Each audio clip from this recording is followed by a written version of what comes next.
As the final buzzer sounded on the Pistons' 2023 season, two die-hard fans, Mickey and Harry, each passed out and witnessed a vision. They were visited by Detroit's very own mascot, Hooper, the stallion ablaze, who told them the only way the Pistons would ever win a championship again was if these two men started a podcast. To be clear, they said, do we really have to do this? I mean, aren't there enough Pistons podcasts already? It seems like this might be overkill. But Hooper dunked on them, right in their face, and said, your team needs you. He presented them with a prophecy. Now it is their duty to help Detroit rise again and become champions. The Order of the Blazing Horse. Welcome back to The Order of the Blazing Horse. I am one of your prophets, Harry Morrows, joined as always by my guy, Mickey Jacobs. Thanks for returning to the only Detroit Pistons podcast based on a mystical prophecy. May 3 be with D, be with you, Mickey. Always. Glad to be here. Glad to be doing it. It's been a minute. How have you been, man? Like, have you been out on any quests? Have you been paying attention to what's been going on? Have you been spending? It was 4th of July. We had fireworks. How was all that for you? It was good. Good. It's been chill. Just been exciting to see the Pistons mentioned by Woj. Had a few Woj bombs, or like a few. I don't know if I'd call them bombs. I'd call them like like little landmines, little Woj pot shots. Little how about whippersnappers? Does that work? I love that. Little Woj whippersnappers. Yeah. Those are the things that you like throw on the ground that make a little pop sound. Is that right? Or am I messing that up? I don't know. I thought you were talking about like inhaling nitrous. Oh, whippets. Whippet-snappets. Oh, different thing. Different part of my life. We've moved on past then. It was a fun little time. But it's a fun little time. Let's just say, if you've heard of it, I might have done it. Not everything, but a lot. So that's good. I'm glad you had a good little time. You got to see some little Woj whippersnappers. I guess whippersnappers like kind of a kid too, and I mean that makes sense. Pistons are full of whippersnappers. It's been nice. I actually didn't get to see too many of them while they're happening. As you know, I was busy building a new roof for my chicken run, taking a weekend doing that, playing a little bit of historic baseball, 1867 rules. I know you were curious about that. So what do you want to know? Well, first of all, I want to know a little bit about the rules, but tell me about the gear, the getup, because you posted some pictures and they look good. And I'm like, where did you get these outfits? Like, how did this come about? Where does this take place? Just give me the rundown. So historic baseball is sweeping the nation by storm. It's not like pickleball or anything like that. But it is. I mean, it's been happening a lot. There's been a lot of. I don't know how to put it, but there've been a lot more teams than I've been used to as of late. That have been playing. I started playing about 20 years ago. I got hired at Greenfield Village at the Henry Ford, Michigan's American history attraction. My dad was like a bigwig there. He got me a part-time job and they hired me to play baseball. And I first started playing mass rules baseball, which is like you could hit the ball in any direction. You got people out by throwing baseball at them, and like kids would come and play with us, and I just whip baseballs at these kids all the time. It was a blast. The clothes was not great because you have to wear like actual accurate historic clothing that they make on site. So I'm wearing like mad wool, triple layers, long pants, long sleeve shirts. It was brutal. Then it graduated into 1867 baseball rules. And what's different about that is you have to hit it like in fair. Small differences. It's underhand pitch because you're supposed to hit the ball in the play. It's not about like striking people out. So it's like underhand pitch. It is a hard ball. It's not quite as hard as like pro baseball, but it is hard. And the reason that matters is because we don't wear gloves. It's bare hands. So it's, you're playing first base, you're playing the outfield, trying to catch line drives. It is brutal. One of my buddies actually quit because he broke his finger playing the game. So shout out to you, P of Detroit. It's a good reason to quit. I suppose. I don't know. I wish. I wish he stuck around playing a little bit longer, but it is what it is. With a Uh, broken hand, yeah, but there are a couple people who've like they broken did in literally the every finger 1800s. that they have. Exactly. I mean, and medical history, all that stuff. You got to wear Sure. long sleeves. I wear this weird outfit. I'll bring up a picture of it right now. And then I'm trying to think if there are other rules. You can't overrun first base. You have to stop on first base. You're not supposed to slide. If it's a foul ball and it bounces once and you catch it on that bound, it's an out. And you play out the entire game. And what's cool about it, where I play, is because it's an attraction. There are like hundreds of people there every weekend watching these games. So you're playing in front of a crowd. And now, without further ado, here's a picture of me moping because I was dissatisfied with how the game was going. That's the outfit. My older brother, of course, memed me with sad Keanu. Uh, Pretty great stuff. This is amazing. I love the outfits. It does not look like that wool breathes all that much in That's the muggy Michigan summer. fortunately that's not wool. I think it's like cotton, and it's Okay. like it's okay. It was way worse. These are new uniforms as of this year. I play for the Lottie Daz. That's the team name. A bunch of hooligans, initially from Waterford, Michigan, I believe. And yeah, so it's a lot of fun. What can I say? My whole family plays. Both my brothers and my dad all play. So it's a family affair. If you're here in Michigan in August, come to the World Tournament of Historic Baseball and watch us play. I think it's like August 12th and 13th. It's a huge event, and people take us really seriously. This is so cool, man. I've learned a lot about you since in the short time we've been doing the pod, and I knew you were an athlete, but I didn't realize the degree to which you were such a renaissance man. That's You have so many talents.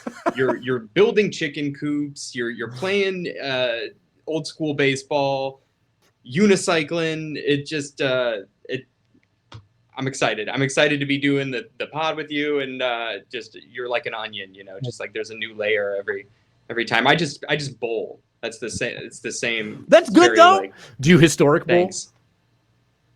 Um, no, it's just it's just the same old rules as it's always been, as far as I know. If anything, like I bowl two handed, which is more of a modern way of doing it. Like one Ooh. of the best bowlers in the world is a two handed bowler, and he's really popularized it.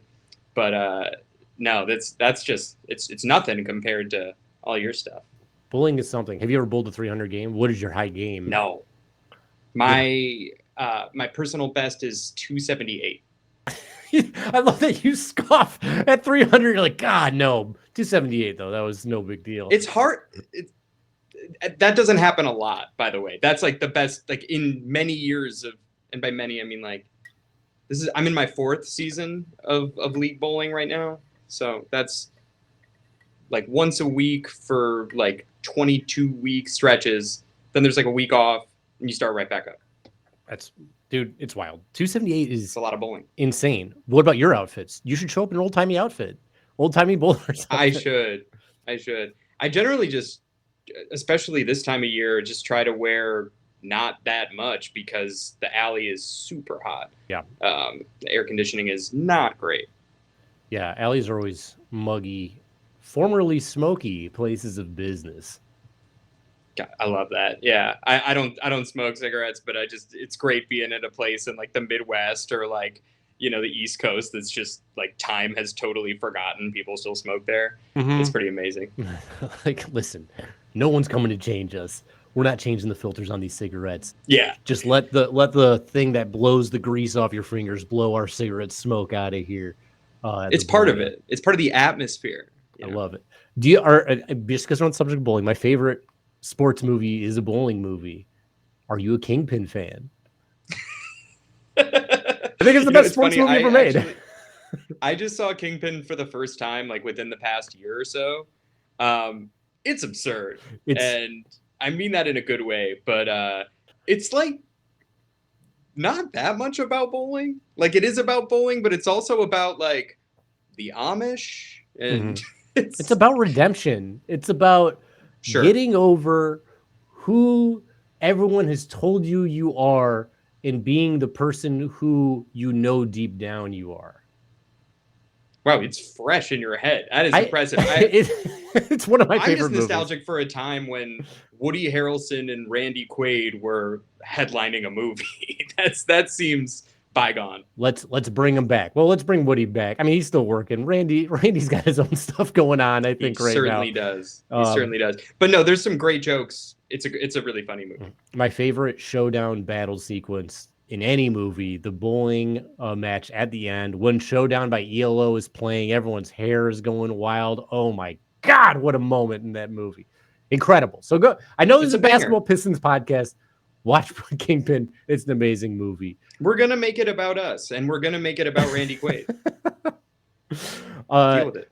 I'm all for it. Let's Quaid it up. Let's get all in there. And just because we're on the subject of like things of the past, I saw a post on Twitter today. It was an interview clip from Devin Booker, and he was talking about what his first ever autograph was. Did you see that clip? No. So someone asked him what the first ever autograph he got, and his answer was Grand Rapids legend Drew Neitzel. Do you know who that is? No. Okay. Drew Neitzel was the point guard for Michigan State starting in 2004 when I went there. He was like a 6 foot tall, white, shaved head dude. And the main reason I know that because I was at a party at Michigan State. Same year, we were freshmen the same year. A girl thought I was Drew Neitzel, gave me her phone number. Later found out I was not Drew Neitzel and asked for her phone number back. So that was a fun memory for me to relive. I don't know what makes you feel older, the fact that you went to school with Devin Booker's first autograph, or that there was a time when you could give back a phone number. I guess you consider that. I am old. That's fair. And I do want to clip it when you said that I was an athlete, so my wife can see. She hates that I'm an athlete. She hates that I consider myself an athlete. She's like, you played basketball with grandparents or baseball with grandparents. And she's not wrong, but whatever. It's what we do. Oh, that's just tip of the iceberg too, because I consider unicycling a sport. Thank you. I don't, but I appreciate. I mean, it can be. It's a feat. It's a feat. I do know people who play unicycle basketball, and that's like hella impressive. And like that, it's you can do crazy stuff on there, but it's an interesting little thing. But that's not why we're here. We're here because Hooper brought us here, right? We were brought together by Hooper, who visited us once again. He keeps leading on with his prophecy. He keeps giving us more and more information. And since he last spoke to me, there's been so much news, and it kind of lines up. You were visited by as well. Did you get the same the staff of Bicker prophecy that I got? Yeah, I got bits and pieces, and I just want to like refresh everybody. If you're just listening to the pod, Hooper visited us at the end of last season, told us that the Pistons would be great again if we made this pod. We're busy. Harry's building chicken coops. Mm-hmm. I'm bowling once a week, so packed schedules. But that's why we're doing this. And every so often we get little bits and pieces, little bits of lore. Mm-hmm. And so why don't you tee us up here? It was tough to decipher because I didn't know what he was talking about in this, and it sounded like a lot of nonsense. And then as all the news came out about the different things that the front office did and the people they brought on, then it became a lot more clear. But I'm still not entirely sure of what's to be. But I wrote down the information he gave me. This is verbatim what Hooper delivered from his horsey, felty mouth. He said, "And lo, Hooper said unto his disciples, ye shall be guided through the darkness by the light from the staff of Bicker. Follow, and your defense against all those who impose upon you shall be, if not improved, at least an area of focus. Ye must cross the Erie to locate the staff. Ye must not be cavalier in your search, not expect a grisly end. As James will say nay, and JJ shall LA, the staff of Bicker shall light your way, and so it is written." So I heard it too, and at the time I didn't know if it was like a literal staff, but now it's with the hiring of JB Bickerstaff, it seems like maybe that's sort of, I'm somewhat more clear. I'll say somewhat. Was it him? Was it his staff around him? Because it's still not filled out yet. Is it an actual staff? Right. Because he was waving around his hands like it was, or his hoof, like it was an actual staff. Yeah. Is So it like Gandalf style staff, or like, his team? mhm. Ye Who's to shall say? not pass 5 in the lottery in the draft. Hopefully, no, you shall not pass. That's the hope. So I guess we're gonna have to take a little trip across the Erie to find this staff. Maybe he left it in Cleveland. Maybe it's from there. Maybe it's in Lake Erie, like the lady in the water or in the stone lore or King Arthur lore. She just lifts it up. Or Harry Potter. If gosh, man, maybe Bryce was right. Maybe this is a Harry Potter spinoff where the sword presents itself from Hogwarts in the water. So many things are coming together here. Yeah, I thought you were Shyamalaning, M Nighting with Ooh, Lady in Lady in the Water. Water, and I don't hear that referenced a lot. I So I on the low, I kind of like that movie. I like Flat Wolves. I like the guy who's got one super ripped side of his body and one side of his body with nothing. The story doesn't make sense, but who cares? Neither did this story from Hooper. And now we have information because, as pointed out, the Pistons have hired JB Bickerstaff to be their head coach. Did you have any feelings about that when you saw the hire? I didn't, because I'm not terribly familiar with his game. And then upon doing a little bit of research, a little bit of reading, it sounds like the two things that JB does real well are defense and ball movement. And those are two things that the Pistons desperately need. Yeah. So I'm so far I'm intrigued. I found out that he's 45 years old, which is older than me, but not by much. So that's like he's still like a young coach, right? Like Hmm. he could still technically be an athlete, but he's a coach. So that's good. I watched a couple clips talking about like the way he ran defense, and the thing that I was like super pumped about, I hadn't considered at all, but he's a coach whose offensive game plan had two non-shooters on the floor almost at all times because they played the two bigs, right, with Evan Mobley and Jared Allen. So he's a guy who knows how to make that work because Cleveland was good, like legit good. They got decimated injury wise, and they kind of like ran out a little bit of juice. But I got no problem with it. I'm very happy for it. I feel like I don't know. It sounded like he left because there was some potential tension between him and Donovan Mitchell, and they wanted to make Donovan Mitchell happy. And I feel personally about that is like I don't think stars make the best GMs personally, but if it's not working, it's not working. People had concerns about his playoff play calling, and everyone's been saying it. Who cares? Pistons aren't making the Not an playoffs. issue. Get me some wins in the regular season. I So look forward to that problem. yeah, Let's right. let's Yeah, that sounds great. It'll be nice. And having me on, he's not the only addition that was made because we had the draft. So we drafted a couple of dudes. Shocking first pick, I would say. No one was talking about it. I wasn't expecting on it. I was on this podcast not long ago saying he's not the guy that I'm like so interested into. And Mickey, I want to admit, I've changed my tune like a lot now that I've seen Trajan's plan and like I kind of understand it better. I was saying I don't know about Holland because he's not a shooter and it doesn't seem like he's like a great decision maker. But I think now what I'm seeing is Trajan knows this is going to take a long time. You look at like the deals that we'll allude to right now in free agency that he signed, it's 1 year, 2 year deals, right? Even re-signing a player, 2 year deal. The guys he's drafting are projects. The vets he brought in are legit vets. The coach he brought in is a regular season focused guy. So this is going to take some time to develop this team. So do we spend time developing Ron Howland, getting him ready for the game? That's awesome because if he's got star upside, that's fine. I know he's on here talking about just get a role player, just compete. Now that I like rethink about it, I don't think that matters anymore because if you're getting role players, and I'm going to talk a little bit more about this when we get to like the center and that defensive position as well. And I'm thinking we got to plug this hole. We got to plug this hole. Plugging holes is for immediate success. We're developing guys right now. So let's develop around Cade to see what we can get out of Cade, and let's develop these potential stars we have in Asar, in Holland, in Ivy, in Duran. Like I'm kind of shocked they're all still there, but now it's kind of making more sense to me. And then Bobby Clinton is a potential four spacer four, like another big wing. Trajan's getting all these wings, and good teams have good wings. Like better wings than the B. What was it? What did you get? Wingstop. Yeah, they were fine. They're fine. So that's All right. we're no longer Wingstop wings. Meh. Now we are Sweetwater in Detroit wings. That's what we're going for Okay. here. Okay. Name dropping Sweetwater. Okay. Local references, baby. So how'd you feel about the picks? What did you think about it all? I was surprised too, but I agree with everything you said, and I think it also um, highlights the Fred Vincent of it all. Like you said, we're not in any rush, and Shot Doctor's got his work cut out for him, and that's fine.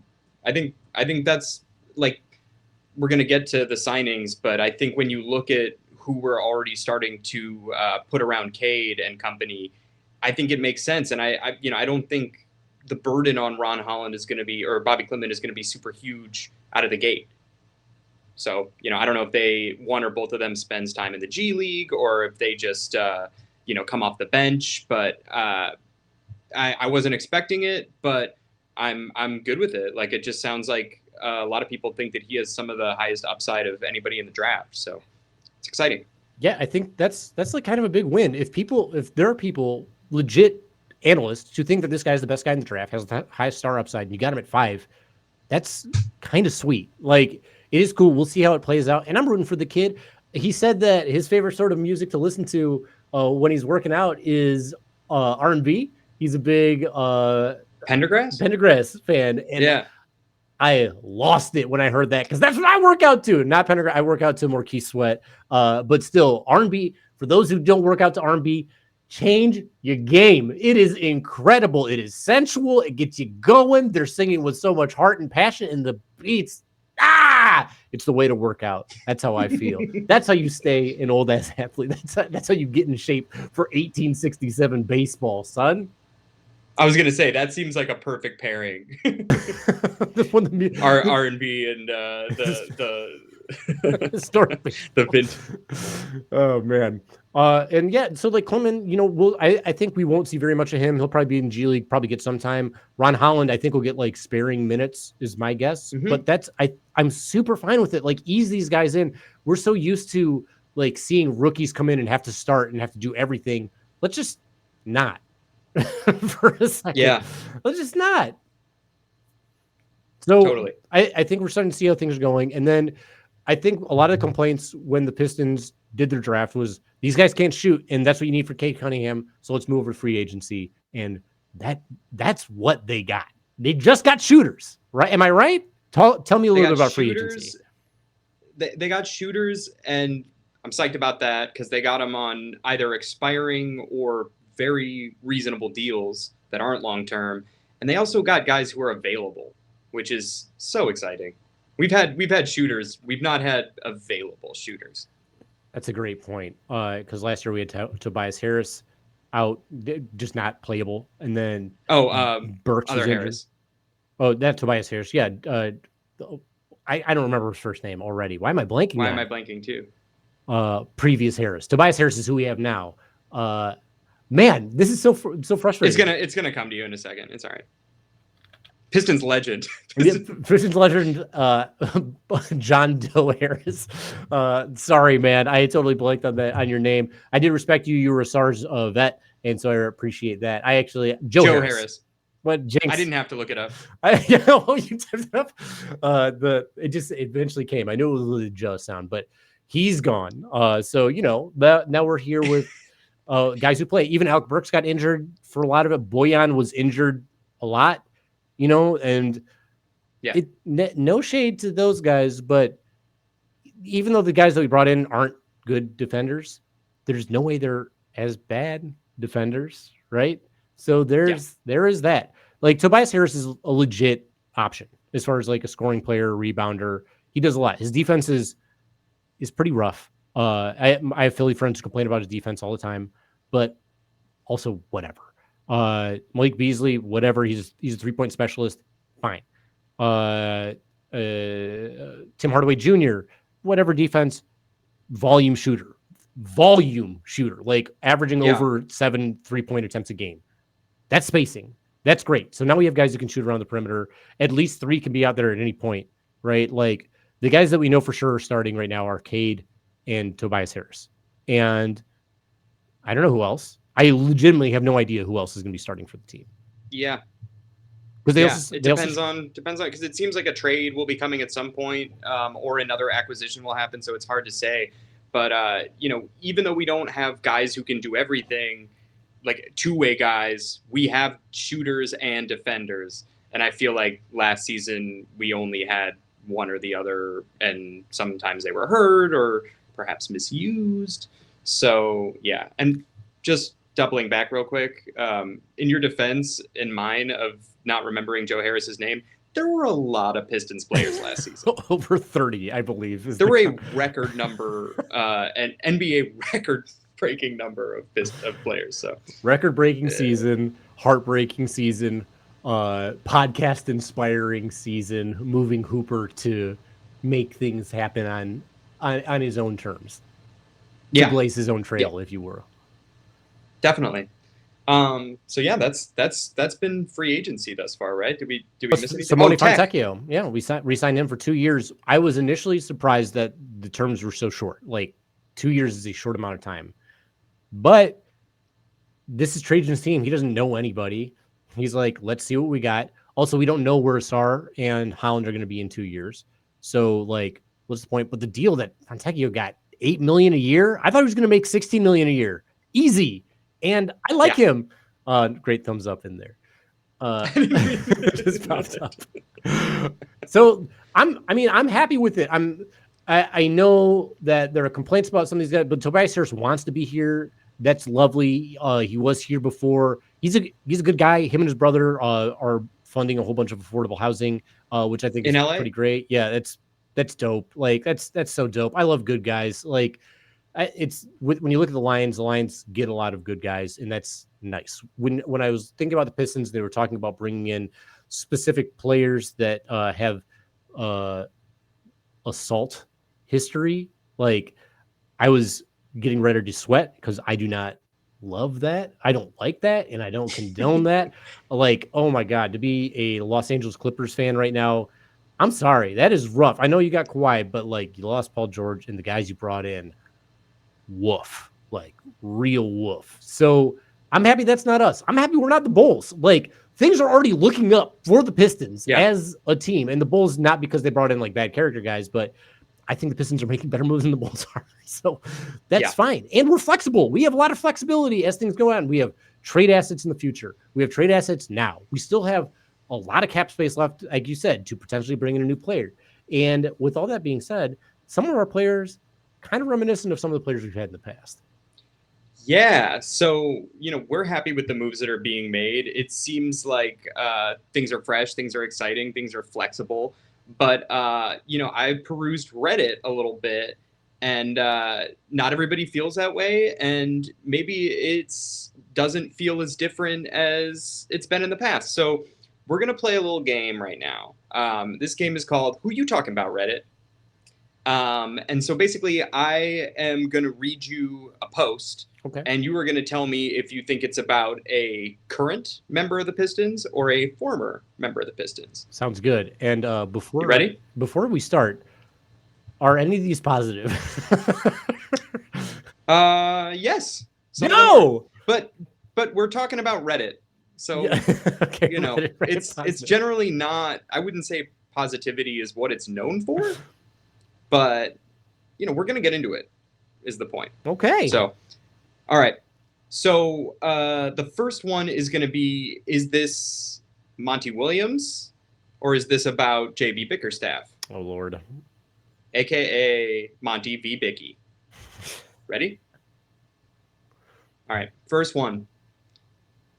He took us out of the basement, though, changed everything around, and we wouldn't have been able to attract stars and actually make the playoffs without him. Okay, I know it's not about Monty on the Pistons, but it for sure could be about Monty at either of his two previous stops. Took us out of the basement. Were the Pelicans ever in the basement? Or the Suns? I'm going to go with Bickerstaff just because I think the Cleveland Cavaliers were in a worse spot. It's Monty Williams, baby. Ow! Point Monty. Okay, this is good. I was afraid some of these were going to be too easy, but I tried to find That some that one's apply to legit. That both. one is a legit post, and that is very positive for Reddit. And they're right. Like that was the expectation when Monty got brought to Detroit, right? Was to bring the Pistons out of the basement. Granted, he only had 1 year, and he should have maybe watched some tape of the Pistons before taking the job. But that's okay. He's got a ton of money. He's going to take a year off. He can hang out with his family. All the best to Monty. All the best to you, bud. Yeah, that was from the Suns subreddit. Okay. Okay, next one. His adjustments in the second half rarely worked if they happened at all, and so many of our offensive plays were have one of the guards dribble around and hope somebody gets open. I can't remember seeing a well-drawn out-of-bounds play once. Okay.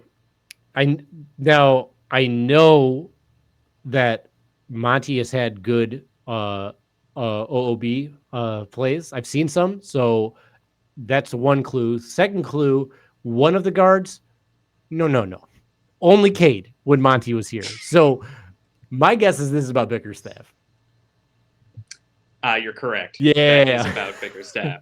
So Nice. that's unfortunate, but if that's really like, I hope his out of bounds or plays are okay. I hope that improves. But if the plays are like a guard dribbles around, that's already what we're doing anyway. That's like we have a ball dominant guy with Right. catch and shoot dudes. I'm cool with that. Like if he's got Ivy and Cade doing that, and then you've got Fontecchio, Tim Hardaway Jr., Tobias Harris, like being spot up catch and shoot guys with pick and rolls for Duran or for Stu. Sure, I'm totally cool with that. Same. Good call, by the way. So you're 1 for 1 right now. 1-on-1, baby. 1-1. All right. Got a positive one coming up next. Ooh. Ready? He seems like a guy who's better equipped to coach a young team looking for an identity. Good hire for Detroit. This has got to be Bickerstaff, unless this was Monty before he got hired at Detroit. Because I think that was the perception, was that he's good with young guys, but it didn't seem like he developed anybody. I know that there's a lot of talk of development with Cleveland players, but I also don't know. I didn't watch enough Cleveland games, and I know Evan Mobley hasn't developed as much as some people thought he was going to. So I don't know. And he was where before? He was in Memphis, and he really changed that team around. I gotta go with Bickerstaff. Let's call it Bickerstaff. It's Monty, baby. Oh my gosh. But you know what? I just think that goes to show how much optimism there was. I think that post is from either r/NBA or Pistons subreddit. But yeah, no, I think that was very much the conceit at the time. That's the NBA subreddit. So I think that's a Suns fan, and I think that I remember feeling that way. Felt very confident. And I remember seeing like a Michael Bridges, Mikhail Bridges. How do you say his first name? Mikhail Bridges. Thank you. Mm-hmm. I've been watching too much hockey lately. So, yeah, a lot of Russians, a lot of the Swedes. All that's in the head. But Mikhail Bridges, I saw a video of him like glowingly talking about Monty, and it's like, okay, like I'm sure he's a great guy, and maybe he has had development history, but he was also in a rough circumstance last year, so it is what it is. And I think there's also a different expectation this year. Last year they were expecting to win, right? And this year, I believe the expectation, as we pointed out before, is develop these guys. Like give these guys opportunity to develop, not by throwing them in the fire, but by like holding them accountable, putting them on the bench if they've messed up, like trying to teach them how to play defense and not expecting to win a ton of games. And I did want to say real quick, because I alluded to this, I've been wanting some more rim protection. A lot of us want more rim protection. We want it badly. But if it's going to take time for the Pistons to be like a decent team, maybe instead of trading Duran, who's an elite rebounder, who's getting better offensively, like kind of looking kind of good offensively, wonderful footwork. He showed promise as a passer a couple years ago. He's turning it over a little bit, but a lot of expectations on him. Maybe we see, and I know it's a hard thing to do, to develop as a defender. Maybe we see some development, and maybe that's what they're planning on doing, is giving him some time to focus on defense, maybe focus on the defensive system and see if he can develop in that way, as opposed to just shipping him out now. But who knows? That's my guess. So I'm 1 for 2. I mean 1 for 3 here, and No, that's you're 1 for 2. 1 and 2, right? Because there One were and two. Yeah, yeah. yeah. Sorry, you were 1 for 3, 1 and 2. Mm-hmm. You're batting Ben 30, 300 in baseball is pretty good. In 300. Yeah, historic that's good. baseball, Good that's pretty DA. bad. So Okay. Next round is, are we talking about Bojan or are we talking about Tobias Harris, aka Bogey or Toby? All right. He's really just prime Batum with half the defense. okay, half the defense, that's Tobias Harris.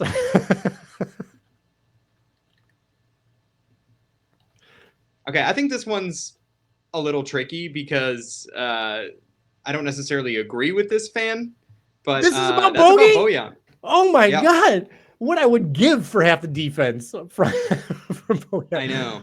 I liked Bojan a lot. It was very fun to watch him, but defensively, it was very hard to watch him.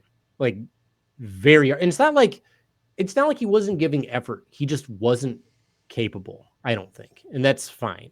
So dang, that sucks. But does that mean That was that kind of a misdirect. that's okay? I'm trying to stump you. You're doing pretty good. If that means that Tobias Harris is 3/4 the defender Nick Batum is, fine by me. Well, I was going to say to your point about rim protection, like even though sometimes Isaiah played with Duran, like I think Tobias at the 4 is already way more of like help than Bojan was, you know. Yes. So and I also think Duran had some ankle stuff. He alluded Yes. to that, I think, at Yes. some point. So I'm hopeful. I'm hopeful with that too. All right, ready for the next one? Yes, sir. No physicality, cannot guard anyone. Opposing teams run every play at him in the fourth quarter.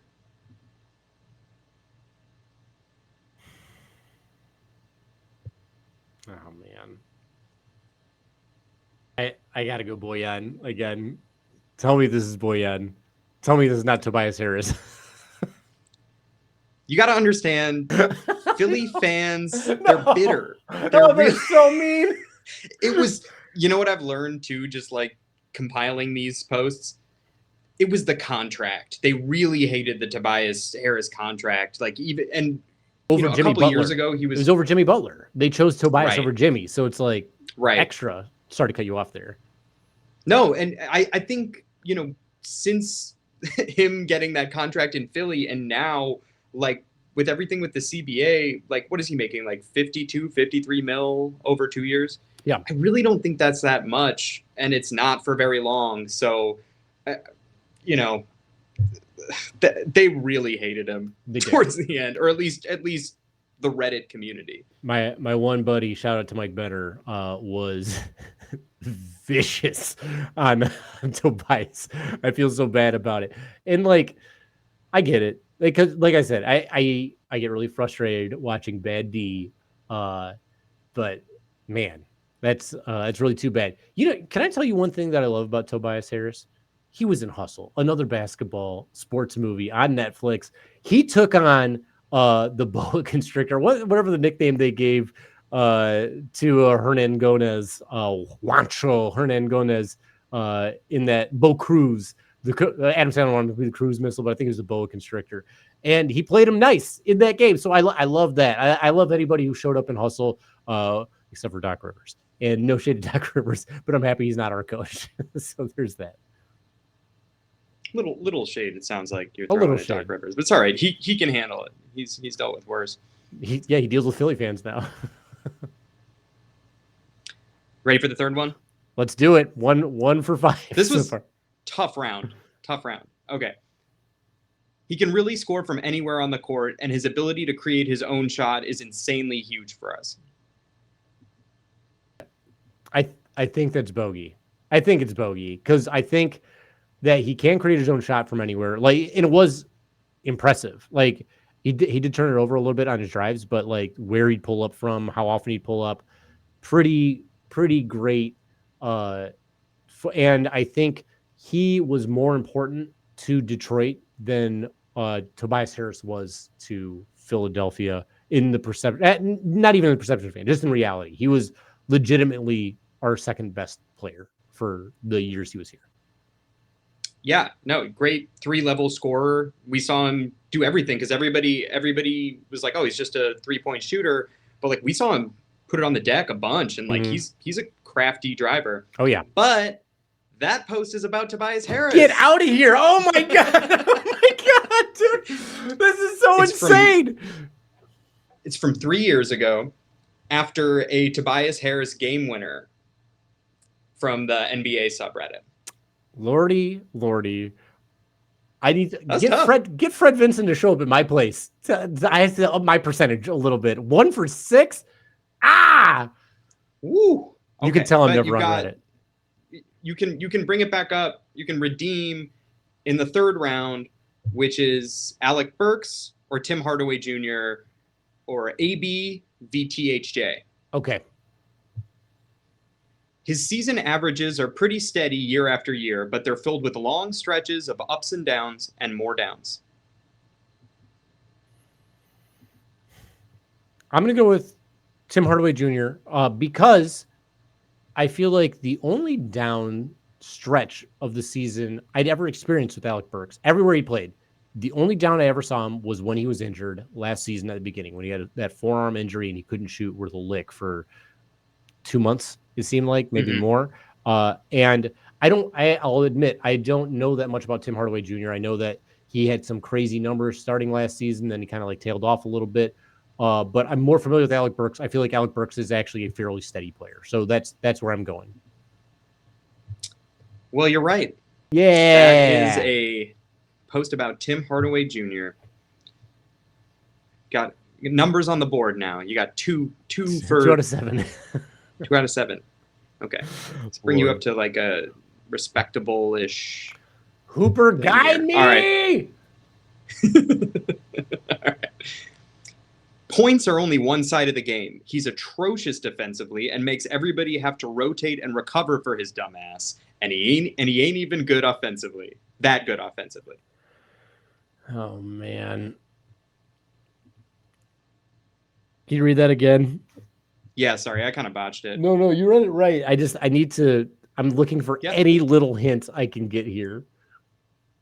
Points are only one side of the game. He's atrocious defensively and makes everybody have to rotate and recover for his dumb ass. And he ain't even that good offensively.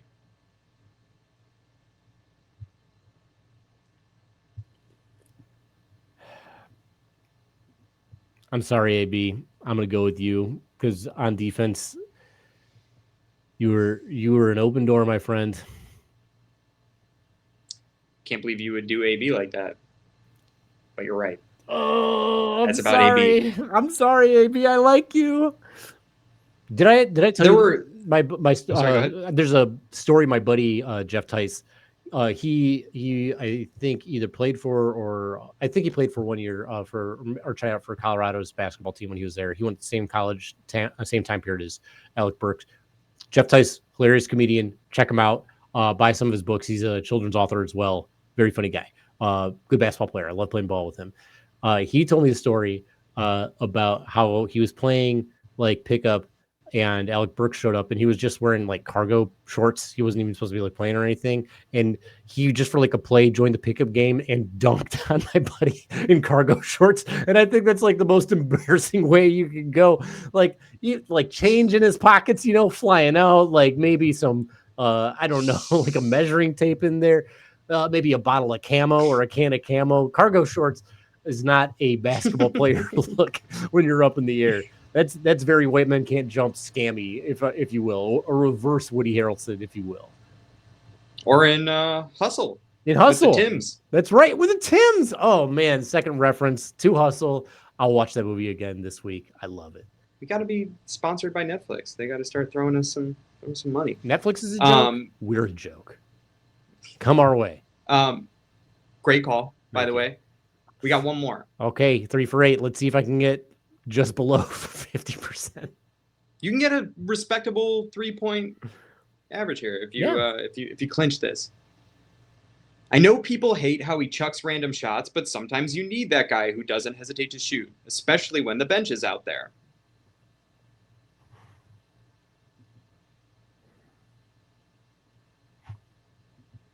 These are hard. This yeah, this is so vague, man, and like it's so. Did we sign new guys? Like, like that's the question. It's now I'm starting to get nervous about this whole thing. But this is where the availability comes in. And again, take all of this with the grain of salt that is Reddit, reddit.com. yeah, Yeah. okay.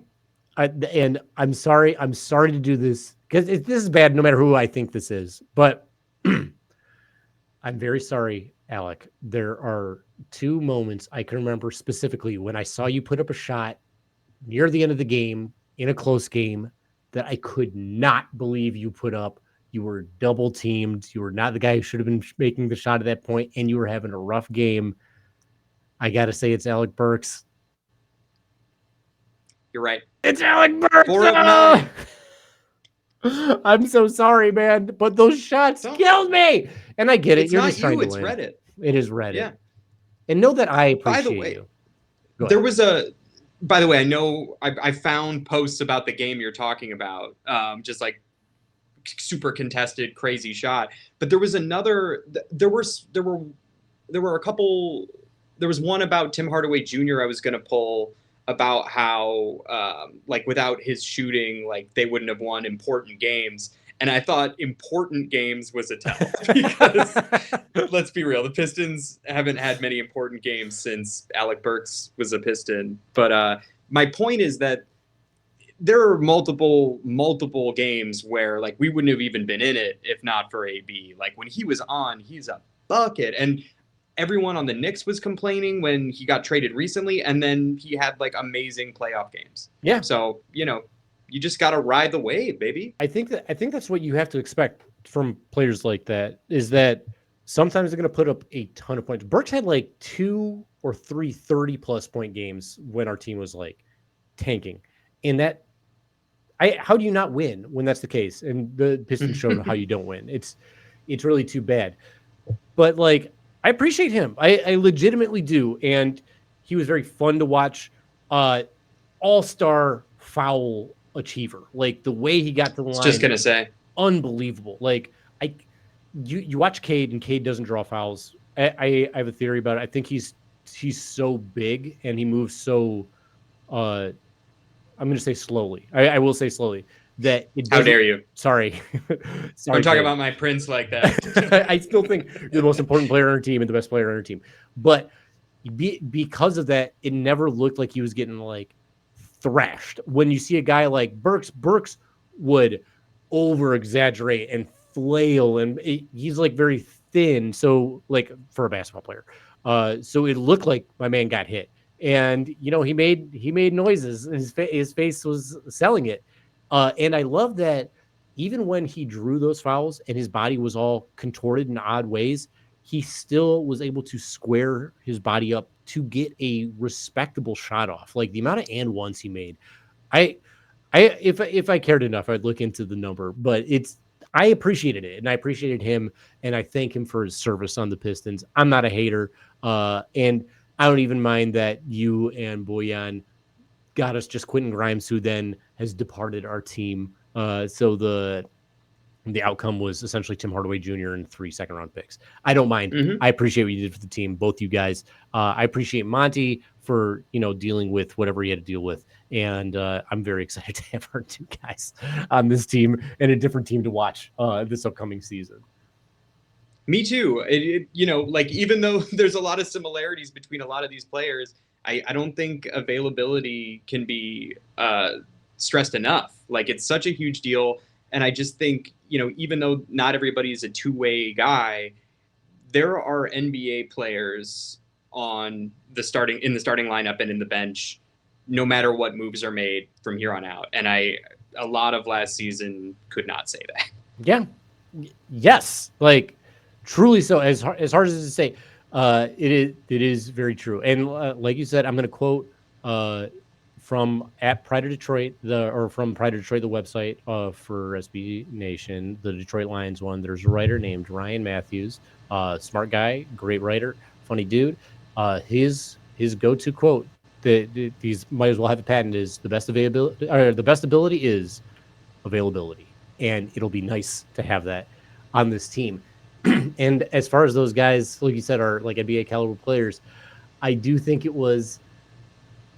Uh, I said again, I'll feel bad because these guys are like out of a job, but it was nice to see how quickly they were like, that person's not coming back, that person's not coming back, that person's not coming back, that person's not coming back, renouncing the rights, you're gone, you're gone, you're gone. Just like quickly, we're wiping our hands of this. When you look at the roster now, like I do want to go. I want to end on talking about where you think the starting lineup in the second unit might wind up here. But when you really think about it, this team is way deeper than it was last year. Like a ton deeper than they were last year. So what do you think it's going to be?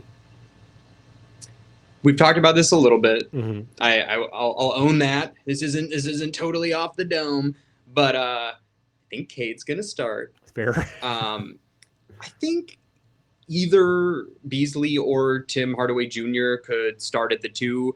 I think it's gonna be THJ. I know Beasley's a little younger, but I'm going off this pretty much just because Tim Hardaway Jr. and Cade are buds. I think you might want to play next to him. And I don't know who shoots higher volume. I think they're pretty similar. It might be Beasley. Actually. I think THJ shoots more volume, but Beasley shoots a higher percentage. Let me look that up here.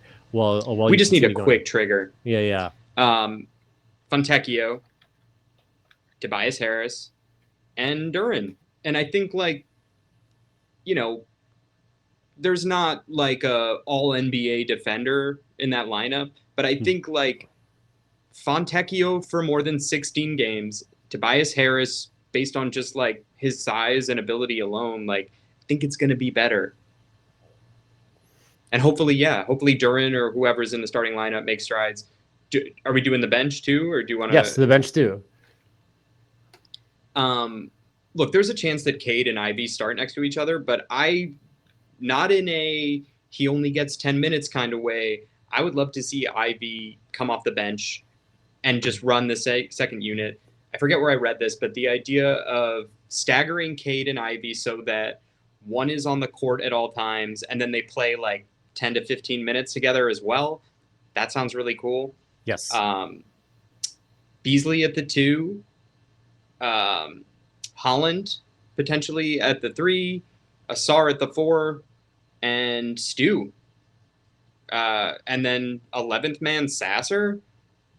And, I guess pending injuries, Klintman. Yeah.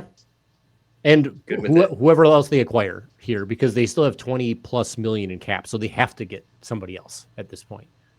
Are there any guys still available in free agency or the trade market that you're like, ooh, I would love to snag them in either a trade or a little signing? Because we have 26 mil left? Yeah, it's either 21 or 26. I'm not entirely positive which, but I don't know. I know a lot of people want Tyus Jones badly. Everyone's like, I can't believe he's still available. People are surprised that Gary Trent is still available. It seems like teams are really trying to avoid getting apron locked here. And I get it. Backup point guard makes sense to me because Sasser's not really a point guard. I think he's a shooting guard. And I actually think he's a very good shooting guard on top of it. I really hope they don't move him. They might, but the step back that he has is so nasty, and he's very feisty on D. And you want to talk about a bright spot last year? That kid showed up sometimes. It was very fun to watch him explode when he's playing against Milwaukee. That first game he put up 20+. I was like, this is the dude. This is very promising. So we'll see. I don't think I'm not so worried about backup point guard. I think if you do stagger Cade and Ivy the way that you suggested, just let Ivy be the backup point guard at that point. I'll tell you my projected starting lineup is Cade, Ivy, Tech, Harris, Duran. And then I think Ivy comes off for Tim Hardaway Jr. Tim Hardaway Jr. is 6-man in, plays mainly with the starting group. And then the backups are like Ivy essentially as point guard, but Malik Beasley and like you said, Ron Holland, unless they sign somebody else, because they could also play. THA could play the three pretty simply, Three. Yeah. right? How tall is he? He's 6'5", so he could play the three. That shouldn't be like too Mm-hmm. crazy. Also, he shoots. Last year he shot 7.6 threes a game. Beasley shot 7.2, so very All close. right. That's volume, right? Volume shooters. Yeah. So like you could potentially have like Ivy, Beasley, uh, THJ slash Ron Holland, right? And Asar and Stu. And Asar and Stu is actually like a good combination because then you have a pick and roll lob threat in Asar, and then you have sick defense from those two. And if it's like Holland out there, he has defensive energy and like maybe he can pick it up a little bit as far as like defensive know-how goes. That's a pretty good defensive unit for the back. And as far as shooters go, you could bring in Sasser. Like I think we both agree Sasser's like the 11th man. But I don't know who. Maybe he's the backup point guard. I'm not too sure. But my guess is that Ivy and Cade start together, and that Harris and Tech and Duran start. And as far as like free agents go, I don't know. I don't know who's like still available as like big men.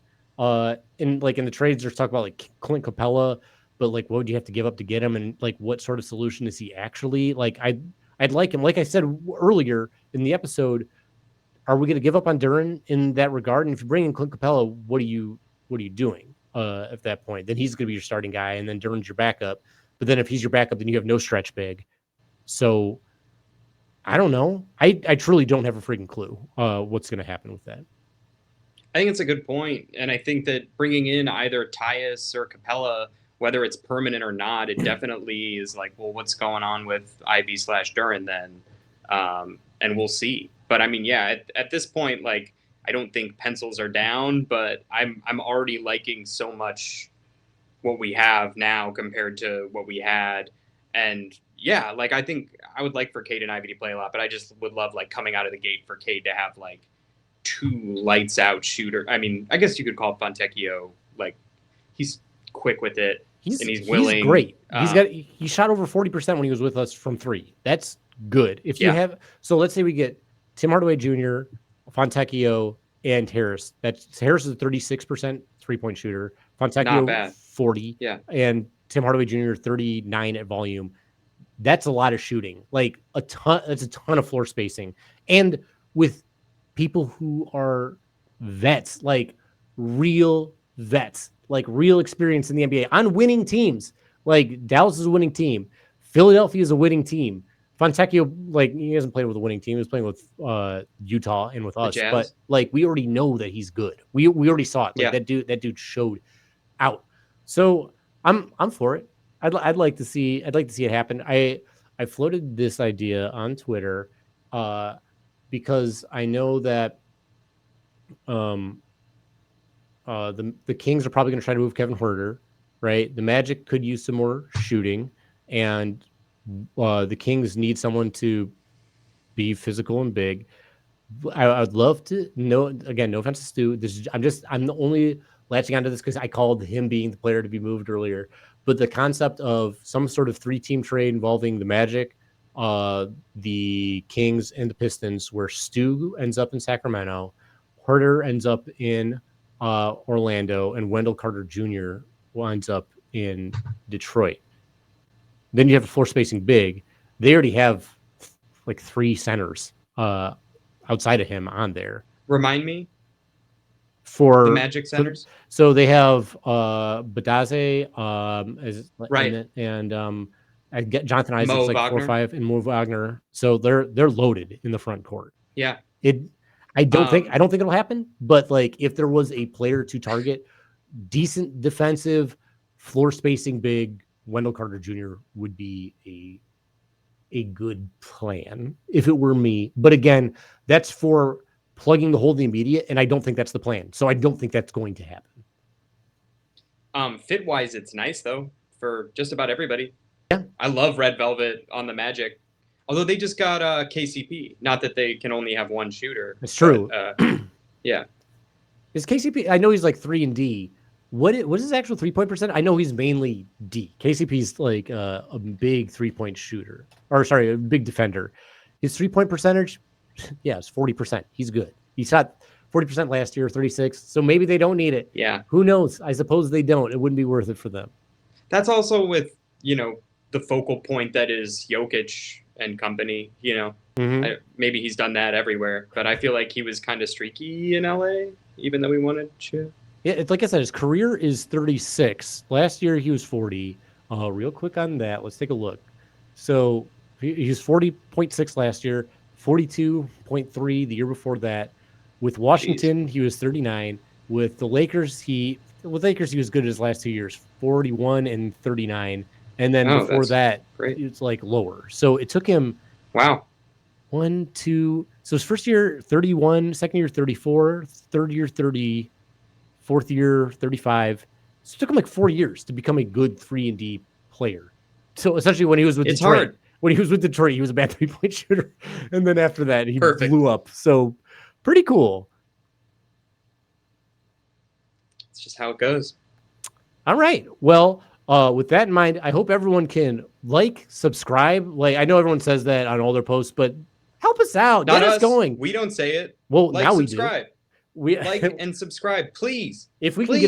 can get up to affiliate status on Twitch, which isn't that hard, we just need you to follow. We just need you to like. We just need you to tune in when we're streaming. That'd be nice. We've got some emotes already planned out. You might see the return of Conspiracy Carl a little faster than you expected. Who knows? But we'll have fun perks and stuff in there.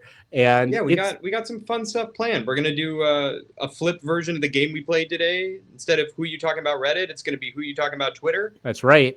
Which Mickey's not a part of. So if you're gonna bash him on Twitter. If you're gonna bash me on Reddit. And if you're gonna talk nice, do it to our faces. Do it in the comment section. Bash me wherever. Just like, subscribe, leave a good review. Don't leave a don't. Someone left a really really bad review on Spotify. Did they say something? No, just like a 1-star 1-star review, and I was like thinking to myself like, I didn't necessarily want to start this podcast. Like Hooper came to us and was like, you guys have to do this if the Pistons are ever going to be good again. And, I feel like we're doing the Horse Lord's work here. And, you know what, Mickey? I'm just in my feelings. Mickey, I want to point out, like, part of why we're doing this is because we want to bring positive vibes back to the Pistons. And maybe we, like the Pistons, we're on the same journey here where we're starting out as a 1-star podcast and they're a 1-star team. Maybe also you didn't get what this is. Maybe you came in to get like some real analytics and you're like, horse lore, games, fun in the Pistons. Boo. That's not the same thing. But if you think we're a 1-star thing, let us know why. We'll figure it out. We're moving in that direction. And plus, who brings the games like us? Nobody. Who gave Bryce Simon the Nimbus 2000 nickname like us? Nobody. Who says Adam Silver eats hot and ready pizzas?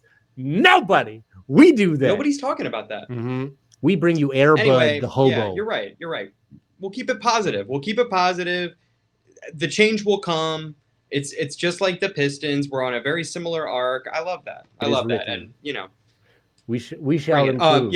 Order of the Blazing Horse at gmail.com. If you have any thoughts, please. Inbox right now is loaded with Conspiracy Carl, with a whole bunch of which he spells very funny too. Anything to just change up the flurry of emails from Conspiracy Carl would be cool. Love to hear from you.